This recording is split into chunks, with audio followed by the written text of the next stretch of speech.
नमस्कार दोस्तों, स्वागत है आप लोग का कैरियर स्टडी के ऑनलाइन प्लेटफॉर्म पे। दोस्तों आज की क्लास में हम लोग डिस्कस करेंगे वैदिक सभ्यता के पीवाईक्यूज पे और यूपीपीएससी आयोग के द्वारा जो पीसीएस, आरओ और जीआईसी प्रवक्ता, लोअर सबऑर्डिनेट के एग्जाम जो आयोग के द्वारा कराए जाते हैं उसके सारे प्रश्नों को यहाँ पे हम लोग देखेंगे। लगभग यहाँ पे 40 से 45 प्रश्नों का क्वेश्चन बैंक है। आज इस टॉपिक पे हम लोग वैदिक सभ्यता के जितने भी प्रश्न पूछे गए हैं अब तक के 20 वर्षों में उसको हम लोग यहाँ पे डिस्कस करेंगे।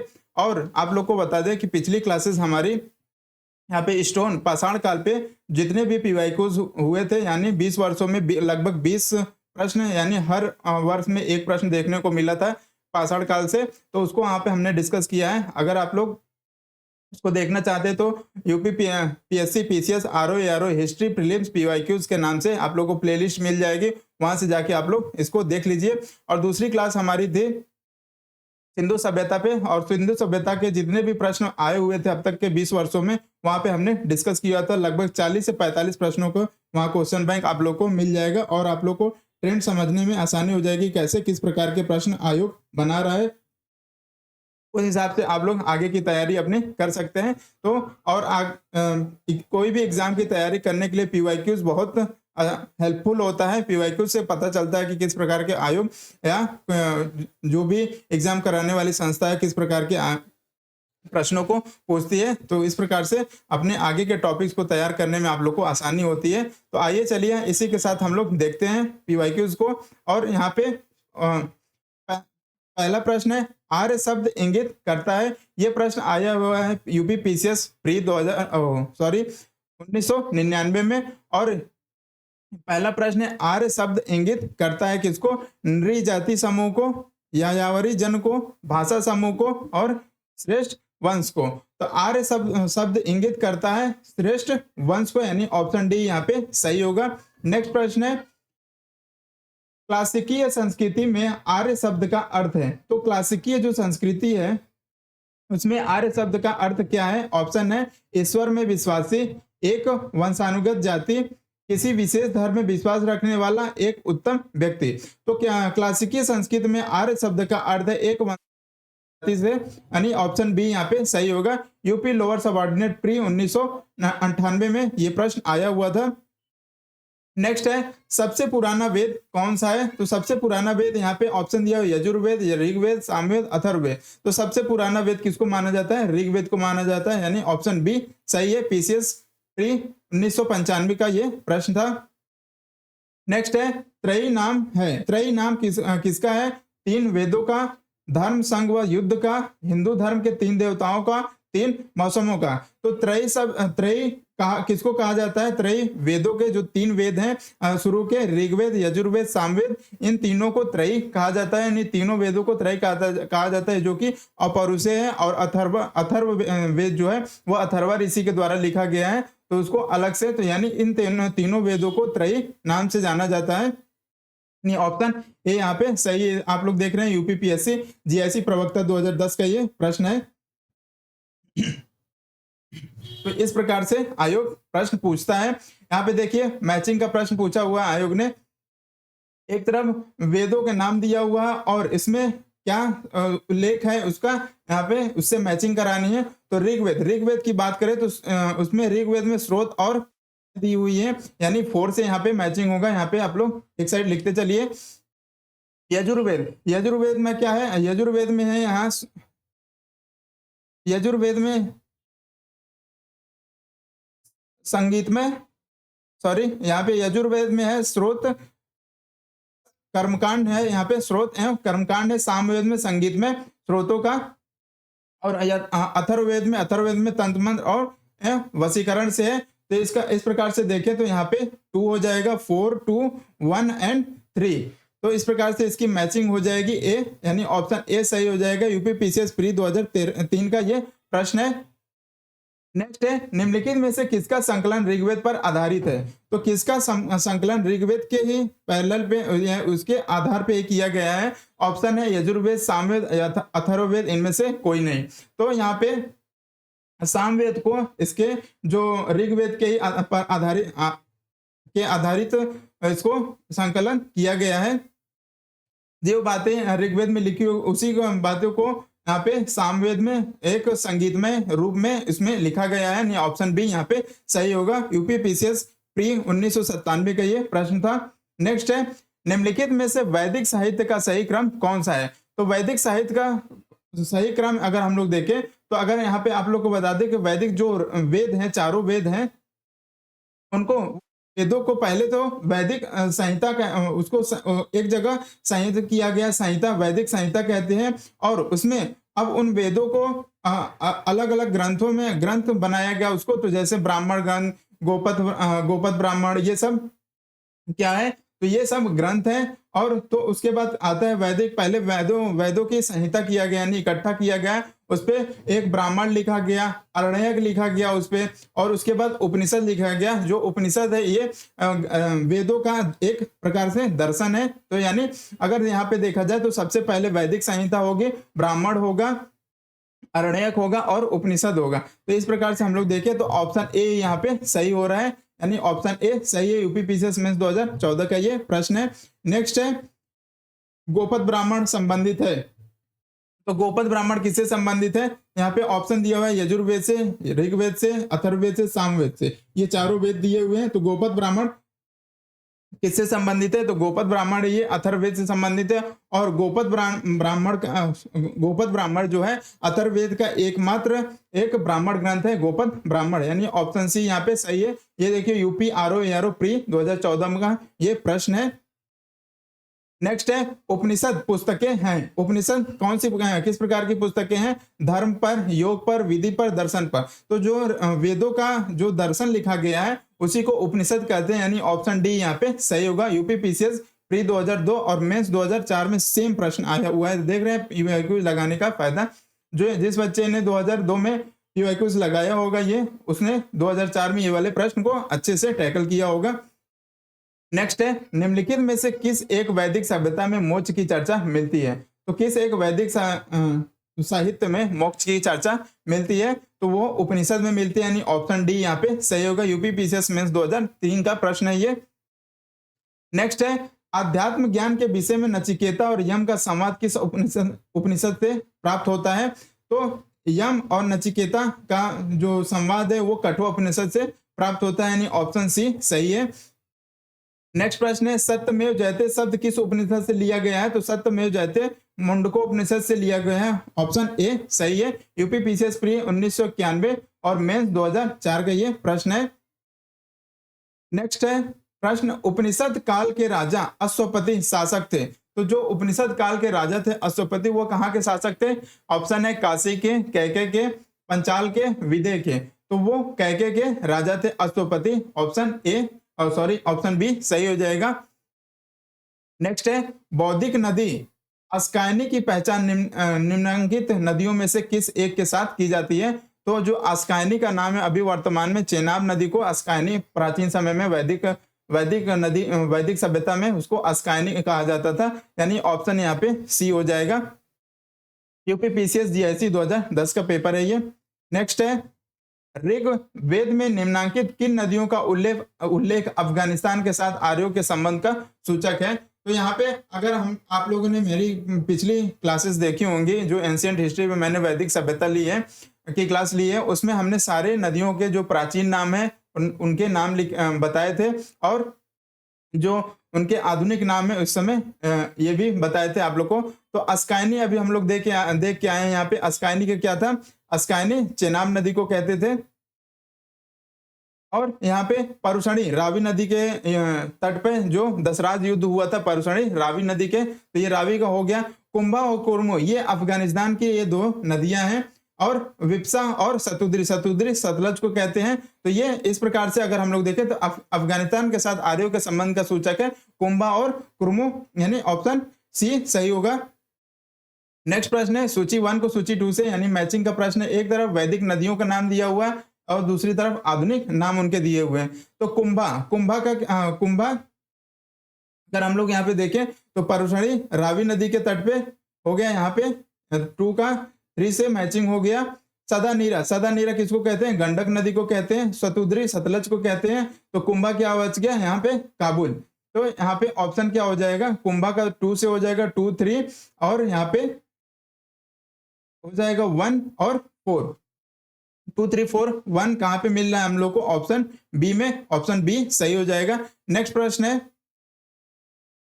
निम्नलिखित वैदिक देवताओं में किसे उनका पुरोहित माना जाता था? तो मैं वैदिक देवताओं में किसे उनका पुरोहित माना जाता था? ऑप्शन है अग्नि, बृहस्पति और द्योस और इंद्र। तो बृहस्पति को इनका पुरोहित माना जाता था वैदिक देवताओं में, यानी ऑप्शन सी, ऑप्शन बी सही है। यूपी पीसीएस में 2013 में यह प्रश्न आया हुआ था। नेक्स्ट है, ऋग्वेद काल में निष्क किस अंग का आभूषण था? तो जो अभी आप लोग तनिष्क देखते हैं, तो इसी निष्क से उस तनिष्क शोरूम का जो हीरे ज्वालरात बनाता है उसको, तो ये निष्क जो है ऋग्वैदिक काल में निष्क एक गले का हार था, यानी ऑप्शन बी यहाँ पे सही होगा। यूपी पीसीएस प्री 2005 का ये प्रश्न है और 2007 में भी सेम प्रश्न ये आया हुआ था। नेक्स्ट है, वैदिक कालीन प्रशासन में भागदू कौन अधिकारी होता था? तो एक भागदू नाम का अधिकारी होता था वैदिक कालीन में। वो ये क्या करता था? ये राजस्व को जमा करने का काम करता था। तो यहाँ पे ऑप्शन बी यहाँ पे सही हो जाएगा, राजस्व कर जमा करने वाला। यूपी पीसीएस प्री 2023 का ये प्रश्न है। नेक्स्ट है, बोगाज कोई महत्वपूर्ण है? बोगाज कोई क्यों महत्वपूर्ण? यह मध्य एशिया और तिब्बत के मध्य एक महत्वपूर्ण व्यापारिक केंद्र था। यहाँ से प्राप्त अभिलेखों में वैदिक देवताओं देवियों का नामोल्लेख प्राप्त होता है। वेद के मूल्य ग्रंथों की रचना यहाँ हुई थी, उपयुक्त में से कोई नहीं। तो यहाँ पे ऑप्शन बी सही हो जाएगा। यहाँ से प्राप्त अभिलेखों में वैदिक देवताओं एवं देवियों का नामोल्लेख प्राप्त होता है बोगाज कोई से, ऑप्शन बी सही हो जाएगा। नेक्स्ट प्रश्न है, निम्नलिखित में से किसने आर्यों के आदि देश के बारे में लिखा था? तो आर्यों के आदि देश के बारे में बाल गंगाधर तिलक ने लिखे थे, यानी ऑप्शन डी सही है। जो कि इनके ये एक बुक लिखे थे जिसमें उन्होंने कहा है बाल गंगाधर ने कि आर्य जो है ध्रुवों से आए हुए हैं। तो ये ऑप्शन डी सही हो जाएगा। यूपी पीसीएस प्री 1996 का प्रश्न है ये। नेक्स्ट है, जिस शतपथ ब्राह्मण में उल्लेखित राजा विदत माधव से संबंधित ऋषि थे। तो विदत माधव से संबंधित ऋषि शतपथ ब्राह्मण में जो उल्लेखित है, ऋषि भरद्वाज, ऋषि वशिष्ठ, ऋषि विश्वामित्र, ऋषि गौतम राहुगण। तो यहाँ पे ऋषि गौतम राहुगण है जो शतपथ ब्राह्मण में उल्लेखित राजा विदव माधव से संबंधित है, यानी ऑप्शन डी यहाँ पे सही है। यूपी लोअर सबऑर्डिनेट प्री 2015 का ये प्रश्न है। नेक्स्ट है 24, उत्तर वैदिक काल में निम्नलिखित में से किनको संस्कृति का धूर समझा जाता था? तो आर्य संस्कृति का धूर ऑप्शन है अंग, मगध, कोसल, विदेह, कुरु, पांचाल, मत्स्य, सुरसेन। तो आर्य जो संस्कृति है का धूर जाता था। नेक्स्ट प्रश्न है, गोत्र शब्द का प्रयोग सर्वप्रथम हुआ था? तो गोत्र शब्द का सर्वप्रथम ऋग्वेद में हुआ था, यानी ऑप्शन बी यहाँ पे सही हो जाएगा। नेक्स्ट है, ऋग्वेद में उल्लेखित प्रसिद्ध 10 राजाओं का युद्ध किस नदी के किनारे लड़ा गया था, यानी ऑप्शन ए सही होगा। नेक्स्ट है, ऋग्वेद निम्न में से किस नदी को ऋग्वेद में मातेत्मा, देवीत्मा और नदीत्मा संबोधित किया गया है? तो सरस्वती नदी को यहाँ पे मातेत्मा, नदीत्मा, देवीत्मा संबोधित किया गया है, ऑप्शन बी सही होगा। नेक्स्ट प्रश्न है, उस जनजाति का नाम बतलाइए जो ऋग्वैदिक आर्यों के पंचजन से संबंधित नहीं है। तो यदु ये पंचजन से संबंधित है, पुरु भी पंच जन से संबंधित, तुर्वस भी पंचजन से संबंधित थे। कीकट प्रदेश के जो लोग थे ये पंचजन ऋग्वैदिक आर्यों से संबंधित नहीं थे, यानी ऑप्शन डी यहाँ पे सही हो जाएगा, क्योंकि यहाँ पे सही नहीं संबंध नहीं पूछा हुआ है, ऑप्शन डी सही हो जाएगा। नेक्स्ट है, प्राचीन काल में आर्यों के जीविकोपार्जन का मुख्य साधन क्या था? तो प्राचीन काल में जो आर्य थे वो आर्य क्या थे? एक ग्रामीण सभ्यता थी और वो कृषि करते थे, यानी कृषि, यानी ऑप्शन ए सही हो जाएगा। यूपी पीसीएस प्री 1993 का ये प्रश्न था। नेक्स्ट है, ऋग्वेद में उल्लेखित यौ शब्द किस कृषि उत्पाद हेतु प्रयुक्त किया गया है? तो ये सॉरी यहाँ पे क्वेश्चन इनकम्प्लीट है, यहाँ पे जो इसके तथ्य हैं नहीं दिए हुए हैं। इस कृषि यहाँ पे ऑप्शन ही गलत दिया हुआ है। अगर यहाँ पे आप लोग समझना चाहते हैं तो यौ जौ को कहा गया था ऋग्वैदिक काल में, यानी नेक्स्ट हम लोग प्रश्न देखते हैं, इसको स्किप कर देते हैं। 31, किस वेद में सभा और समिति को प्रजापति की दो पुत्रियां कहा गया है? तो सभा और समिति को प्रजापति की दो पुत्र, इसको अथर्ववेद में कहा गया है, ऑप्शन डी सही होगा। नेक्स्ट प्रश्न है, आयुर्वेद अर्थात आयुर्वेद अर्थात जीवन का विज्ञान का उल्लेख सर्वप्रथम मिलता है, कहाँ पे मिलता है? तो ये अथर्ववेद में मिलता है, यानी ऑप्शन डी यहाँ पे सही होगा। आयुर्वेद से संबंधित जितने भी उल्लेख मिलते हैं वो अथर्ववेद में मिलते हैं, ऑप्शन डी सही होगा। नेक्स्ट प्रश्न है 33, ऋग में जनता निम्न में से मुख्यतः किसमें विश्वास करती थी? तो ऋग्वैदिक काल में जनता मुख्यतः ऑप्शन दिया मूर्ति पूजा, एकेश्वरवाद, देवी पूजा, बलि एवं कर्मकांड। तो वो मुख्यतः विश्वास करती थी बलि एवं कर्मकांड पे, ऑप्शन डी सही होगा। नेक्स्ट प्रश्न है, ऋग्वैदिक धर्म था, तो ऋग्वैदिक समय तो वो लोग बौद्धवादी थे, यानी ऑप्शन ए सही थे। नेक्स्ट प्रश्न है 35, सर्वाधिक ऋग्वैदिक सूक्त समर्पित हैं, किसको समर्पित है? इंद्र को 250 सूक्त समर्पित हैं, यानी ऑप्शन बी सही है। नेक्स्ट प्रश्न है, ऋग्वेद में सर्वाधिक संख्या में मंत्र संबंधित है, किससे संबंधित है? अग्नि से, यानी ऑप्शन ए सही है। नेक्स्ट है, वैदिक देवता इंद्र के विषय में निम्नलिखित कथनों पर विचार कीजिए। तो इंद्र के सॉरी यहाँ भी प्रश्न थोड़ा सा कथन जो है इसका मिस टाइप हो गया है, मतलब टाइप ही नहीं हुआ है, तो इसको हम लोग यहाँ पे स्किप कर देते हैं। नेक्स्ट प्रश्न देखते हैं, 800 से 600 ईसा पूर्व का काल किस युग से जुड़ा है?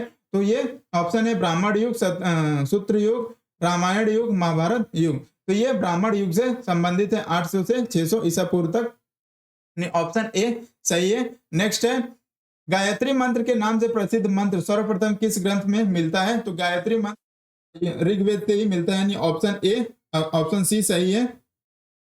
नेक्स्ट है, सर्ग, प्रतिसर्ग, वंश, मनवंतर और वंशानुचरित संकेतक हैं, तो ये किसके संकेतक हैं? ऑप्शन है वेदों के, पुराणों के, उपनिषदों के और सूत्रों के, यानी यहाँ पे ये सर्ग, प्रतिसर्ग, वंश, मनवंतर और वंशा पुराणों के संकेतक हैं, यानी ऑप्शन बी यहाँ पे सही होगा।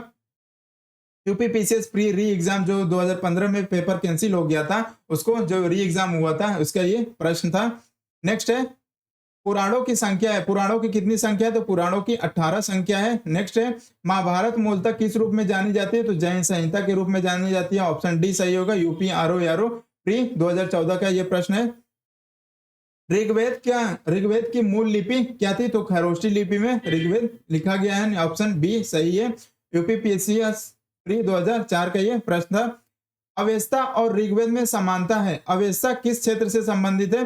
तो जैसे यहाँ पे भारत में ऋग्वेद जो है वो एक धार्मिक ग्रंथ है, उसी तरह ईरान में अवेस्ता क्या है? एक धार्मिक ग्रंथ है, और ऋग्वेद और अवेस्ता में जो ऋग्वेद से मैच करती है और जो बातें ऋग्वेद में है वही अवेस्ता से मैच करती है, यानी ऑप्शन यहाँ पे क्या हो जाएगा? बी सही हो जाएगा। ईरान के अवेस्ता ईरान से संबंधित है। यूपी लोअर सबऑर्डिनेट प्री 2004 में का ये प्रश्न है। नेक्स्ट है, ऋग्वेद में कई परिच्छेदों में प्रयुक्त अघन्या, यहाँ पे यह होगा अघन्या शब्द संदर्भित करता है, तो अघन्या किसको ऋग्वेद में कहा गया है?